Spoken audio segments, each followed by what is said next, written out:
It's Thursday, April 14. In the headlines, no COVID-19 pre-testing required for travel to Jamaica. Jamaica 60 officially launched. Regionally, concerns in Trinidad over Delta variant. And in sports, Jamaica, Trinidad and Tobago, Haiti in finals of the Women's World Cup qualifiers. This is the news on PBC Jamaica. I am Simone Absalom Gale.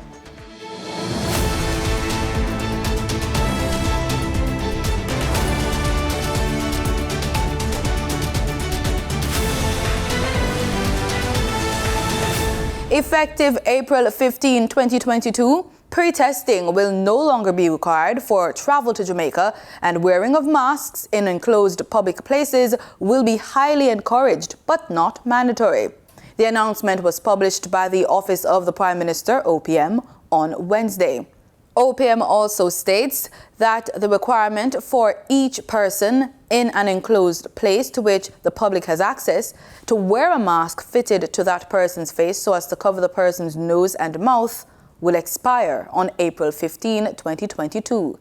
The measures were implemented for the period March 18 to April 15, 2022 under the Public Health Enforcement Measures Coronavirus COVID-19 Order 2022, which was issued on March 18, 2022. All other measures under the Public Health Enforcement Measures Coronavirus COVID-19 Order 2022 remain unchanged at this time. These include a requirement for persons who test positive for COVID-19 to isolate at their abode until they have recovered. Directions relating to the conduct of COVID-19 testing and the handling of samples and reports by private laboratories.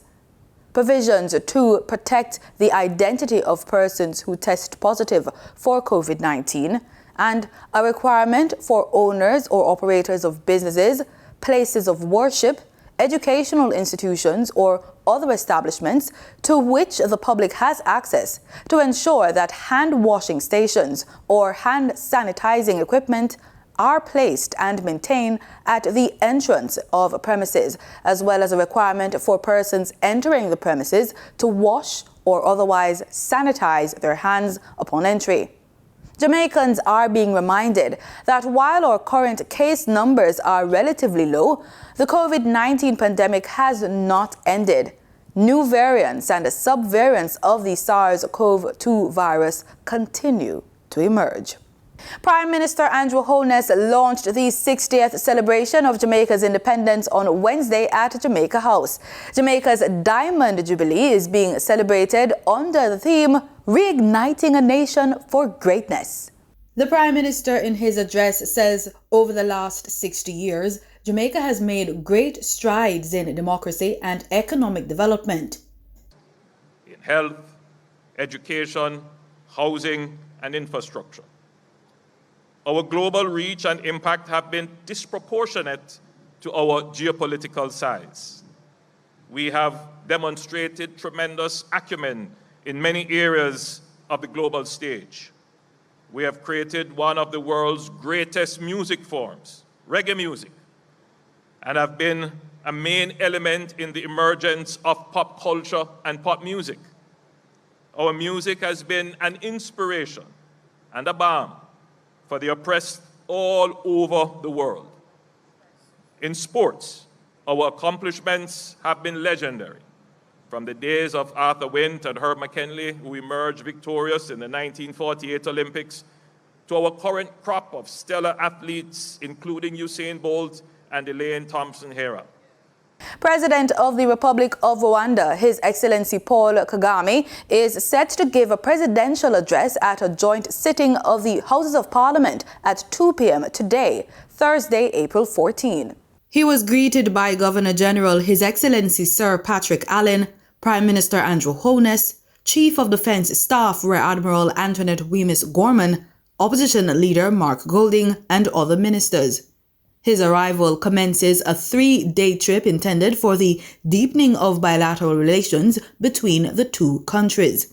President Kagame's visit is also in recognition of Jamaica's 60th anniversary of independence being celebrated this year. Among his scheduled activities, On Wednesday was the laying of a floral tribute at the Shrine of National Hero, the Right Excellent Marcus Garvey, at National Heroes Park in Kingston. He was accompanied by Minister of Culture, Gender, Entertainment and Sport Olivia Grange, and Chief of State Protocol Ambassador Sandra Grant Griffiths. State Minister in the Ministry of Culture, Gender, Entertainment and Sport Orlando Terrelong, and Permanent Secretary in the Ministry Denzel Thorpe. He will cap Thursday's proceedings at a state dinner hosted by Governor General Sir Patrick Allen and Lady Allen at 8 p.m. On Friday, there will be a bilateral meeting and a joint press conference at the office of the Prime Minister at 10 a.m. This will be followed by a meeting at Jamaica Pegasus Hotel at 1 p.m. 3 high schools are set to get major expansions this year. Education and Youth Minister Favour Williams says the works involve the construction of 2 classroom blocks. We have to build the 6 STEM or STEAM schools and 1 performing arts centre. We have to expand other schools that are in need because they have more students than the number of classrooms they were originally built to accommodate. We have to maximize our annual maintenance budget, which is $400 million this fiscal year, to fix the leaking roofs, the broken windows and doors, the faulty electrical, to repair the sanitary facilities, provide termite treatment, and so on. She says construction will begin on 9 major facelift projects at Cedric Titus High, Bridgeport High, Homewood Technical, Exchange All Age, Westwood High, Alberttown High, Newell High, Mount St. Joseph High, and Dias Infant Schools. Fencing and electrical upgrades of several schools across the island will also be undertaken.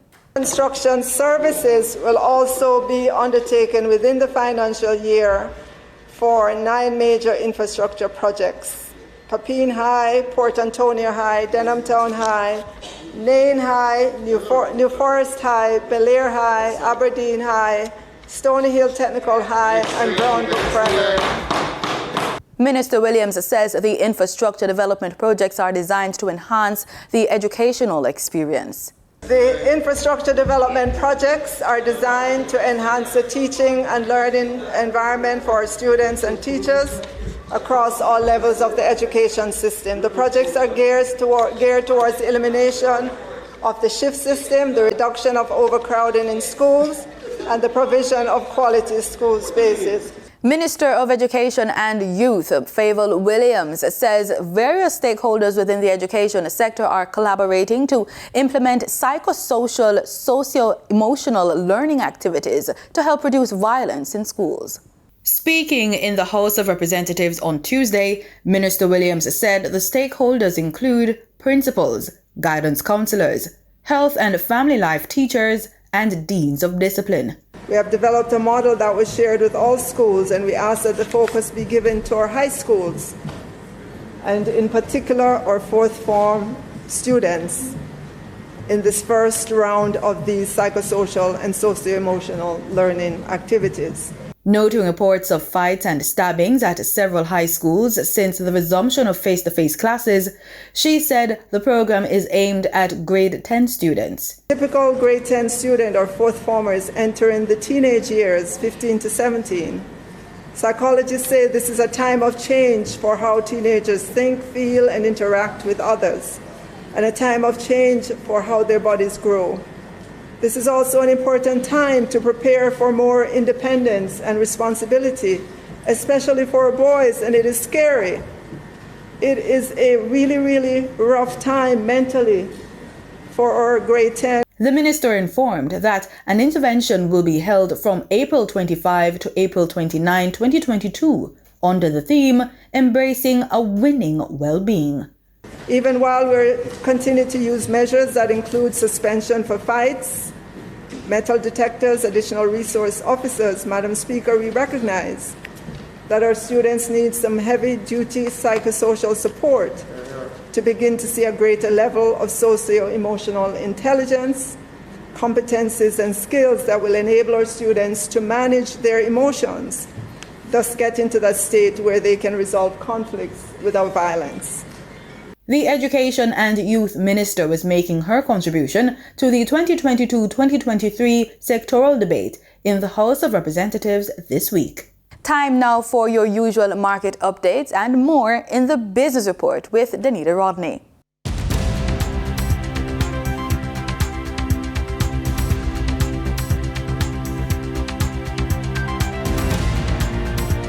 At the pumps, gas prices down by 25 cents and diesel price up by $1.50 according to the latest reports from Petrojam. 87 and 90 octane gasoline will see a 25 cents reduction and will be sold for $190.83 and $195.85 per liter respectively. Meanwhile, automotive diesel fuel will be sold for $198.20 per liter after a $1.50 increase. Continuing with the 25 cents decrease, ultra-low sulfur diesel will be sold for $200.94 per liter, and kerosene will be sold for $171.06 per liter. Propane liquid petroleum will see a reduction of $2.50 and will be sold for $77.44 per liter. And butane liquid petroleum will be sold for $88.12 per liter after a decrease of $3.06. It is important to remember to be on the lookout for price changes, as marketing companies and retailers will add their own markups to these prices. In foreign exchange trading for Wednesday, April 13, the US dollar sold for an average of $155.66. The Canadian dollar ended trading at $123.51. The pound sterling traded for $203.08, and the euro sold for an average of $171.86. The following reflects the movement of the JSE indices in Wednesday's trading session. The JSE index advanced by 195 points to close at over 300,000 units. The junior market index declined by 14 points to close at over 4,000 units. The combined market index advanced by 55 points to close at over 400,000 units. And the All Jamaican Composite Index advanced by 1,270 points to close at over 400,000 units. Overall market activity resulted from trading in 109 stocks, of which 53 advanced, 40 declined, and 16 traded firm. Stocks advanced for 138 Student Living Jamaica Limited, Access Financial Services Limited, and Berger Paints Jamaica Limited. Stocks declined for 1834 Investments Limited, AMG Packaging and Paper Company Limited, and Barita Investments Limited. Trading firm were 138 Student Living Jamaica Limited Variable Preference, CAC 2000 9.5% Cumulative Redeemable Preference Shares, and CAC 2000 Limited. Mayberry Jamaican Equities Limited was the volume leader with over 77 million units, followed by Pulse Investments Limited with over 3 million units, and Sagicor Select Funds Limited Financial with over 2 million units. In regional stocks in Trinidad and Tobago, Clico Investment Fund was the volume leader with over 20,000 shares, followed by Calypso Macro Index Fund with 210 shares being traded. The Barbados Stock Exchange saw Cave Shepherd and Company Limited as the sole security trading 42 shares on Wednesday. According to the UN's Environmental Program, plastic production is set to double by 2040, having already soared from 2 million tons in 1950 to 350 million tons in 2017. TTT Live's Ian Wallace looks at a company engaging in sustainable manufacturing.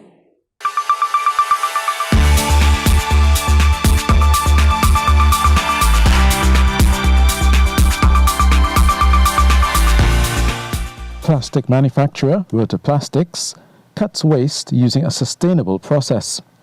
That is, the business promotes the design of products and materials so that they can be reused, remanufactured or recycled and kept in the economy for as long as possible. This is one of our island planters in carbon, and this will contain up to 15% of the recycled material that we have gotten from Tough Tanks brought in, as well as our manufactured waste. Yeah, and lightweight. This is not a single-use plastic by any means. We do produce products that are made to last for decades, but there is a time where eventually you have to upgrade, and it's a responsible thing to do. This is not something that's local to us. We have also rolled this out in our subsidiary locations like in Barbados, Jamaica, and in St. Lucia. When quality control rejects products, they are taken off the production line and collected here. Meanwhile, old collected water tanks are chopped into manageable pieces, ready to be processed. On the inside, this is the white, natural, 100% virgin polyethylene plastic in the lining. We call it Health Guard. These larger cuts then pass through a chipper, ground into smaller pieces. I feel it's very warm too from just being processed. This ground plastic then travels to the next production stage. Behind me are these silos. So when all of the recycled material has been ground up and processed, you have powderized polyethylene stored here, ready to send over to production to create a new item. Overall, the manufacturer has several streams of recycling waste which flow into their finished products. So between all the manufacturing waste that we collect from our in-house operations, as well as tanks that we bring in from our Tough Tank recycling program, it's safe to say we're recycling every day.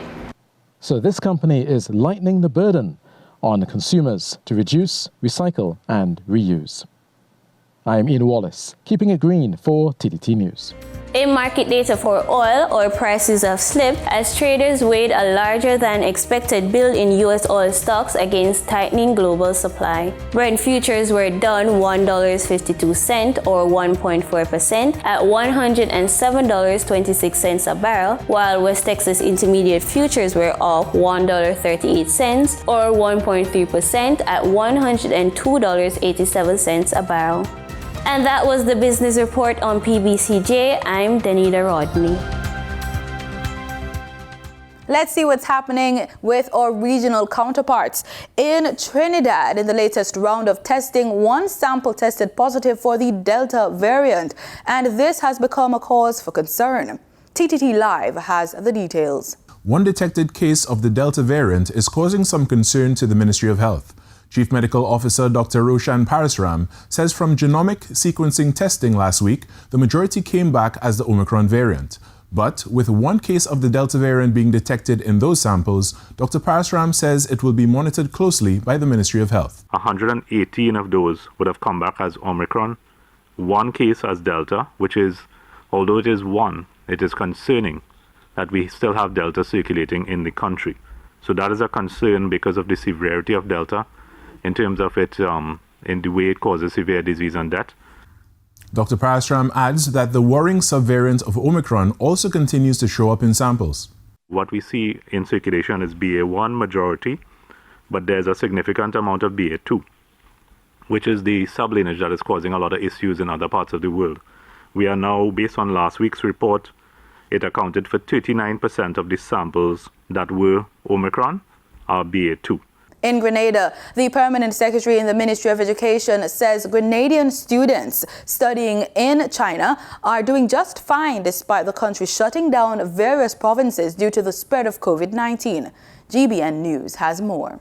An official from the Ministry of Education says so far they have not received any reports from Grenadian students studying in China of any challenges in sourcing food or medicine supplies as the country struggles with a recent spike in the COVID-19 virus. According to international news report, millions of people across China have been desperately seeking medical care and basic supplies like food as the country continues to battle its biggest COVID-19 wave. Permanent Secretary in the Ministry of Education, Norman Gilbert, said his ministry reached out to students and other parties as late as Tuesday to get an update on their well-being. I also would like to indicate at this point that the ministry, in communication with the students as well as in communication with the Chinese authorities here locally and our universities in China through our CSC office, that we have received no adversary complaints from students in regard to challenges faced with access to food or water or medical supplies, as the case might be at this time. While we do understand and appreciate that China, again, has been experiencing some challenges in regard to COVID-19, we are of the view, based on the feedback received from all of our sources, that the students have not had any major challenges. P.S. Gilbert says they are working along with the Chinese embassy and other stakeholders to maintain the care and assistance needed for the students. He is calling on parents, guardians, or students who know of or are facing challenges to contact the ministry. I just want to encourage and to say to parents and guardians of students who are in China that we are doing our utmost to ensure that the students are safe. With the support of the Chinese embassy or Grenadian embassy in China as well. And we believe that we in a position where the students are in good keeping. And if there are any students who are of concern based on what is happening in their local province, that we are asking parents or students or guardians to so reach out to us at the ministry here, in particular at the scholarship desk, so that we can establish communication with those students to see what exactly those issues are. For GBN News, I am Rena Thomas reporting. There has been significant fallout in the sugar industry after operations ground to a halt at the Port Vale factory. CBC's Shane Jones traveled to Ashbury Plantation, where he learned that while the cane is going bad, scores of cane cutters are losing much-needed income as a result of the developments. Supervisor at the Ashbury Plantation, Alexander Gill, told me because they use the hand-cutting method instead of the cane harvesters, the pause has hit them extremely hard. The men have had to stop completely because as opposed to the chopstick harvester, they can stop and start quite readily. And their cane is getting to the factory the same day. It takes the men time to cut the cane and get it down on the ground. So we had cane on the ground when we were told the factory had broken down Monday morning at 8:30. So the best we could do was load it up into the trailers that we had and stop the men from cutting. And obviously they're quite fed up because they've lost over a week of income. Personally, we've tried to give them other work around the farm, but we need to cut the cane. Mr. Gill said while they wait for Portville to be back up and running, the quality of the cane already cut is rapidly declining. We currently have the cane in the yard that's a week old. We heard on TV last night that the factory has 3,000 tons of cane sitting on their yard, which I know they're saying that they're doing testing on it, but I cannot believe that those billets are any good. Because when the chopstick harvester cuts the cane short, they spoil a lot faster than our whole stick cane. And even our cane, I don't know how good it could be. But they're arranging to receive the cane. We're not the only farm that has cane on it. So the factory has said that they will receive our stale cane and put with their stale cane that they have and grind that out first.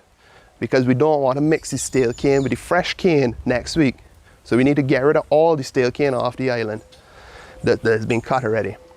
The plantation supervisor also underscored the vital role sugarcane plays to food security. Planting sugarcane in the land cleans it.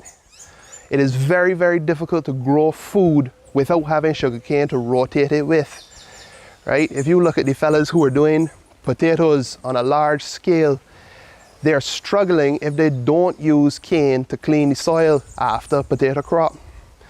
You do a potato crop and then you need to do sugarcane for 3 or 4 years, is the crop cycle, and then put back the food. Without sugarcane, I don't see the agriculture industry in Barbados surviving. Grinding is anticipated to resume on Saturday. Shane Jones, CBC News. In sports, head coach of Jamaica's Carifta team, Corey Bennett, says fans should expect another pulsating performance from the country's athletes when they compete at this weekend's Carifta Track and Field Championships at the National Stadium. The under-17 and under-20 male and female athletes are set to compete in the 3-day event against their counterparts from the region. Bennett says he's expecting a similar showing from Jamaicans as seen at the recently held champs. Jamaica Trinidad and Tobago and Haiti have advanced to the final round of the Women's World Cup qualifiers after victories in the latest group games on Tuesday night. The Caribbean team secured 3 of the final 6 berths as leaders of their groups, joining Mexico, Costa Rica and Panama in the final team of 8, along with Canada and the United States, the top-ranked teams. Jamaica ended the first round stage with 4 straight wins, topping Group C on 12 points, while Haiti finished similarly in Group E. Trinidad and Tobago ended the championship at the top of Group F on 10 points after winning 3 matches and drawing 1. The 2022 CONCACAF Women's Championship served as the CONCACAF qualifiers for the 2023 FIFA Women's World Cup, which will be hosted jointly by Australia and New Zealand from July 20 to August 20, 2023. West Indies head coach Phil Simmons is heralding the success of the 2-week skills camp in Antigua and says the challenge before players now will be to execute on upcoming assignments. 16 players, most of whom have already represented West Indies in the test or white ball formats, have spent the last 2 weeks involved in a skills camp hosted by Cricket West Indies at Coolidge Cricket Ground. Simmons, who has overseen the camp along with his coaching staff, says he had observed definite improvements in players but stressed it was important they took the next step. Struggling test batsmen like Shai Hope, Shamar Brooks, Darren Bravo and Ruston Chase were all involved in the camp. West Indies will tour the Netherlands for a 3-match ODI series from May 31 to June 3 before traveling to Rawalpindi for 3 ODIs against Pakistan from June 8 to June 12. The last 3 rounds of the West Indies First-Class Championship will be contested from May 18 to June 14. Before we close out the newscast and bid you a happy Easter weekend, we have words from Reverend Valerie Blake on the meaning behind the ultimate sacrifice.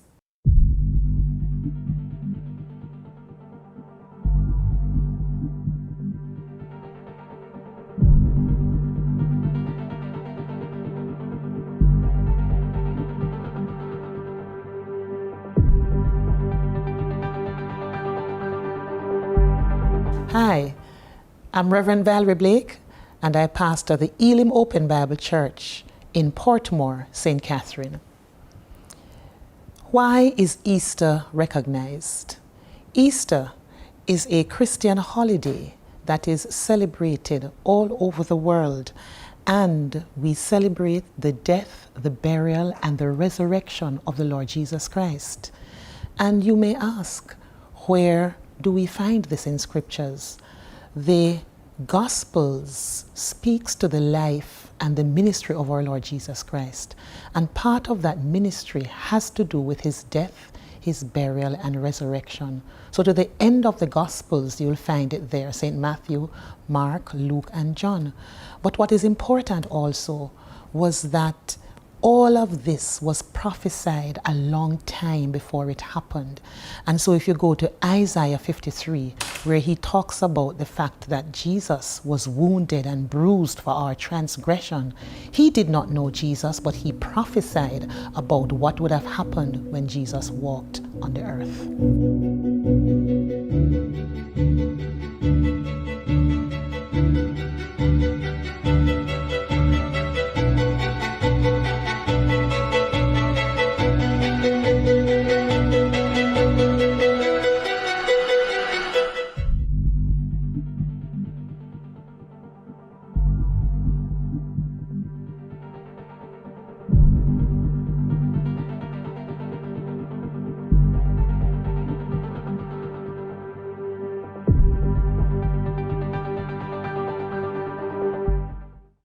And with that, we call an end to today's newscast. On behalf of our entire news and production team, thank you so much for watching PBCJ. Remember, we are the People's Station.